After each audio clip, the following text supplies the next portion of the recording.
Donolardan biriga kishining vafodorligi nima bilan o'lchindi va bu nimaga asoslanib belgili bo'ladi deb savol qo'yildi. Dono kishi javob berib, uning yurt makoni bo'lgan o'tdek sig'inishidan deb javob berdi. Rasululloh sallallohu alayhi vasallam ham Makkadan ayrilganda, "Ey Makka, agar qavmim meni qo'g'lab chiqarmaganda, hargizmi sendan chiqib ketmagan bo'lardim" deb ah urgan edi.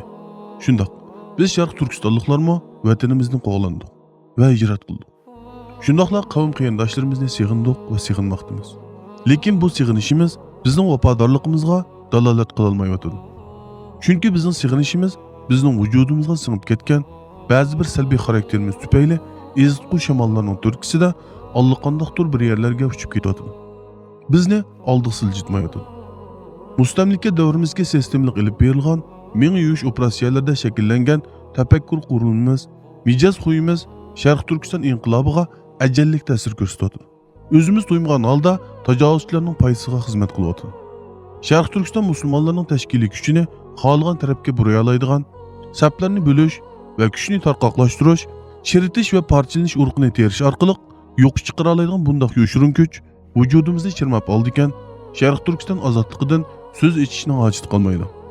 Chunki millatning istiqboli, mazlumlarning ahvollarini vaqti kelganda shaxsiy g'arazlari ormonda qurbonlik qila oladigan kishilarning tarixdagi atmishlarning millat beshiga elib kelgan realligimizdagi ofat xarakterlik yakuni kelgusi Sharq Turkiston davosidagi haq kurashlarimizda nimalarga qarab chiqishimiz kerakligini jiddiy uqtiryapti.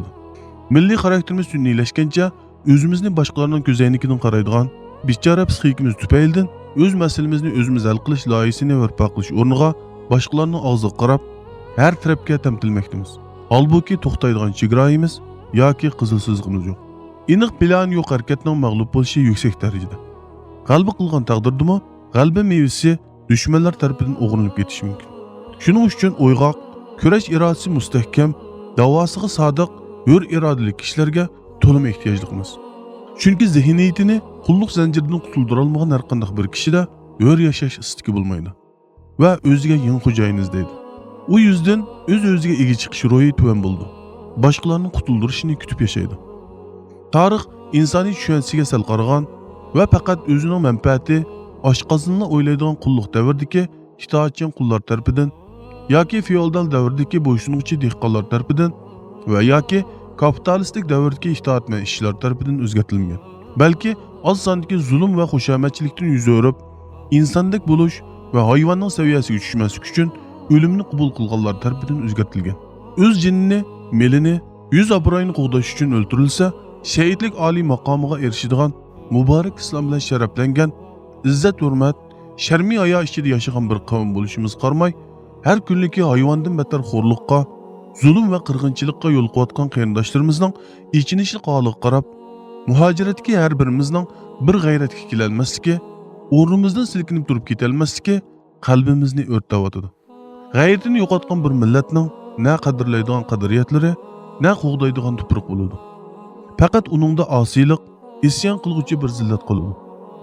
Kishilar Ali roziyallohu anhudan so'rdi: "Beshimizga kelgan musibatlar sinoqmi yoki jazomi?" Ali roziyallohu anhu: "Allohga yaqinlashtirsa sinoq, Allohdan yiroqlashtirsa jazo" deb javob berdi. Muhojiratga ey aziz qarindishim, bu musibatlar bizni Allohga yaqinlashtiryapti yoki yiroqlashtiryapti? Dinni saqlash uchun ota-ona, qavm qarindoshlarini tashlab, vatanlarini, mol dunyosini tark etib chiqqan kishilarning yaxshi turmush, qulay hayot izlab kufr allarga meng'ayotganligini, tarixchilik tizimimiz qo'limizda bo'lmay turib, raislik, boshqonlik talashib, tug'ilmagan muzayga ega to'qotganlarni, Sharq Turkiston davosini suiiste'mol qilib, yuz tepish, pul tepishning dasmoyisi qilayotganlarni ko'ryapmiz.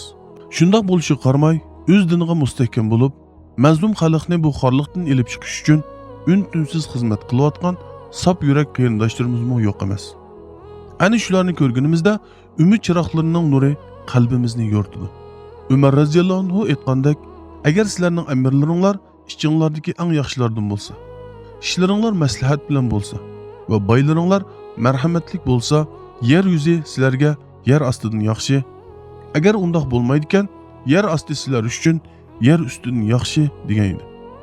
Qani bugun biz Uyg'ur millati qaysi rahbarlik ostiga uyushdik, Qaysi ishlarimiz maslahat bilan yang turib bir yoqdan chiqyotidi? Boylarimiz Sharq Turkiston mustaqillik inqilobi uchun nimalarni qilyotidi? Mana bu bizni o'ylantirdi. Agar bu qavm millat sifatida o'zgarmaydigan bo'lsa, kelgusimiz qorong'ulik cho'kidi. Illat tuzalmasa, millat tuzalmaydi. Chunki bu Alloh taoloning o'zgarmas sunnatlaridandir. Agar bir qavm o'zini o'zgartmasa, Alloh subhanahu va taolo u qavmning ahvolini o'zgartmaydi.